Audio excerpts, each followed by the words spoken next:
অৰ্থাৎ জুবিন দাই যে মৃত্যুবৰণ কৰিছিল মানে চবকেইটা এছ লেটাৰ আছিল, অৰ্থাৎ ইংৰাজী বৰ্ণমালাৰ এছেৰি যোৱা আছিল। একেবাৰে মৃত্যুৰ পৰা একেবাৰে তেওঁৰ শ্মশান অৰ্থাৎ দেহটো দাহ কৰাকলৈকে চব এছেৰি আছিল।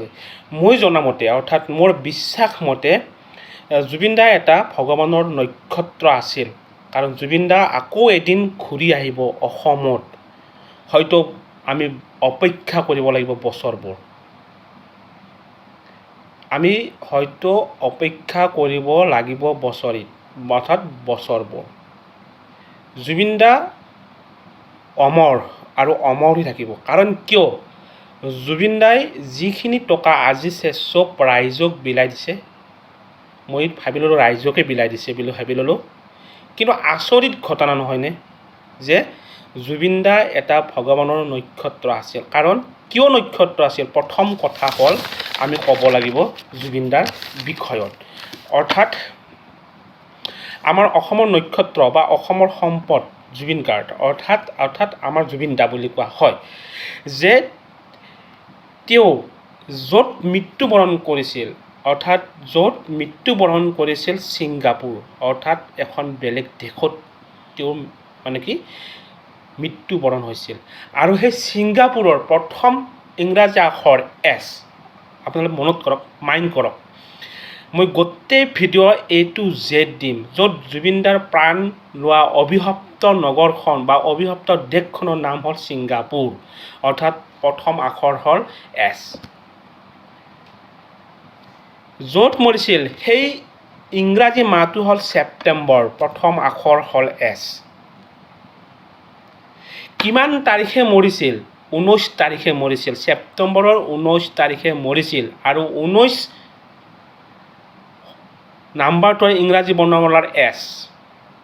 চাওকচোন, চব মিলি গৈ আছে, A to Z মিলি গৈ আছে। অৰ্থাৎ জুবিন দা এটা ভগৱানৰ অংশ, অৰ্থাৎ নক্ষত্ৰ, অকণমান হ'লে কিবা এটা আছিল তেওঁ। কাৰ লগত গৈছিল? জুবিন দাৰ মেনেজাৰ, অৰ্থাৎ জুবিন দাৰ মেনেজাৰ সিদ্ধাৰ্থ, এছ। জুবিন দা আকৌ কাক লৈ গৈছে? শিখৰ, এছ। জুবিন দাক কোনে নিমন্ত্ৰণ কৰিছিল? শ্যাম কানু, এছ। চাওক কিমান মিলি গৈছে, চবকেইটা S S S S S letter.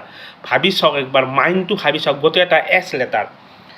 Next, যেতিয়া ছিংগাপুৰৰ পৰা তেওঁক লৈ অহা হয়, তেওঁক লৈ অহাৰ পিছত শ্ৰদ্ধাঞ্জলি দিছিল সৰু সজাই ষ্টেডিয়াম, লেটাৰ ফাৰ্ষ্ট এছ।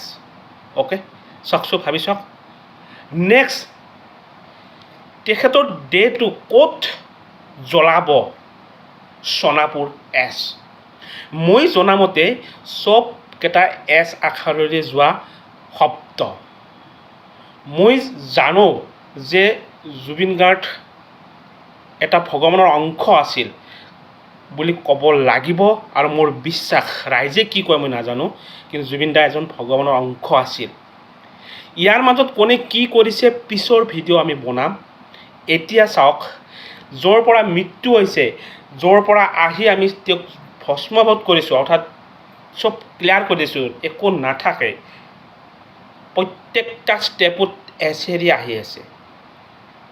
এনেকুৱা প্ৰায়ভাগ মানুহৰ নহয়, মই দেখাত, মই যিমান বছৰ হ'ল আজিলৈকে, এতিয়ালৈ ফাৰ্ষ্ট মই এই জুবিন দাকহে দেখা পালোঁ, ছেইম টু ছেইম লেটাৰ মিলি গৈছে। গতিকে মই ক'ব বিচাৰোঁ যে জুবিন দা ভগৱানৰ এটা অংশ আছিল। আৰু জুবিন দাই যিখিনি টকা ইনকাম কৰিছিল, এইবোৰ তেওঁ জমা 1% নাৰাখে, তেওঁৰ একাউণ্টতে নাথাকে। আৰু তেওঁ কি আছিল অসমৰ ৰাইজে বুজিব। গতিকে মই কোৱা হয় জুবিন দা আকৌ ঘূৰি আহিব, এছ আখৰে গৈছে না, নিশ্চয় আকৌ মই ভিডিঅ' বনাম বেলেগ টাইপত। Thank U.